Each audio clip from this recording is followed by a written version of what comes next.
По сообщениям информационного агентства Казтаг, бежавшие в Казахстан от преследования китайских властей и получившие статус беженца этнические казахи Кастер Мусаханулы и Мурагер Алимулы будут репатриированы в Восточный Туркестан. Согласно официальному соглашению, после судебного разбирательства эти граждане будут возвращены на свою родину. То есть при содействии надлежащих органов беженцы будут переданы Китаю, заявил глава таможенного управления Казахстана Дархан Дилманов. Кастер и Мурагер прибыли в Казахстан месяц назад. 14 октября беженцы выступили на пресс-конференции в Алматы и рассказали о гонениях и репрессиях, с которыми им пришлось столкнуться. В связи с ситуацией глава информационного центра Восточного Туркестана Абдуджалил Каракаш выступил со следующим заявлением. Ранее Казахстан депортировал уйгуров, сейчас же эта участь касается и казахов. Репатриация этнических казахов доказывает, что некоторые чиновники из руководства страны попали под влияние Китая. Я призываю властей Казахстана прекратить эту неэтичную политику. Также Каракаш напомнил историю 3 уйгуров, депортированных в Китай в 1999 году, которых коммунисты приговорили к смертной казни.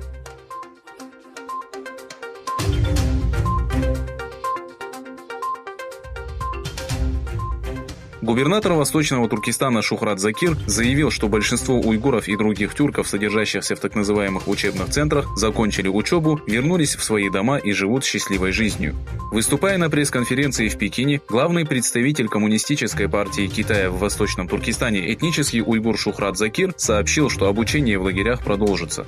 Также Закир осудил США из-за принятия закона о введении санкций в отношении китайских чиновников, замешанных в репрессиях. Заявления губернатора были осуждены и опровергнуты уйгурской диаспорой и мировым сообществом. Большинство уйгуров, проживающих за пределами Восточного Туркестана, заявили, что до сих пор не могут связаться со своими родными.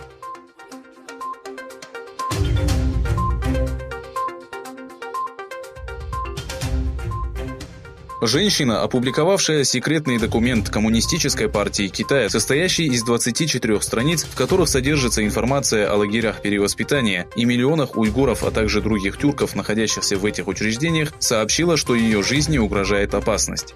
Проживающая в Голландии Асия Абдуль-Ахад заявила, что беспокоится за свою жизнь и безопасность своих родных. Во время интервью женщина рассказала репортеру издания «Волкскрант» о том, что в одном из сообщений, поступивших на ее имя, содержались следующие угрозы. «Откажись от этого дела, иначе тебя разорвут на куски и бросят в мусорный контейнер». 46-летняя Асия Абдуль-Ахад обратилась к властям Голландии с просьбой о предоставлении защиты.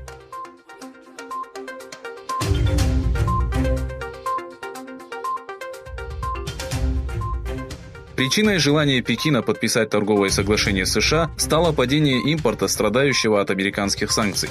Согласно официальным данным, по сравнению с прошлым годом, в ноябре 2019 китайский импорт упал на 1,1% в долларовом эквиваленте и вопреки ожиданиям снизился на 23%. Что касается пересчета в юань, в ноябре китайский импорт вырос на 1,3%, вопреки прогнозам, согласно которым рост должен был составить 1,9%.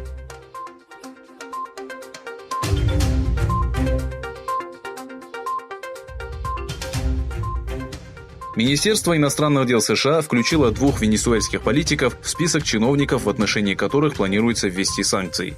Согласно сообщению министерства, глава миграционной полиции Венесуэлы Густаво Адольфо и Хуан Карлос Дугарте получали взятки за услуги по выдаче паспортов и других документов.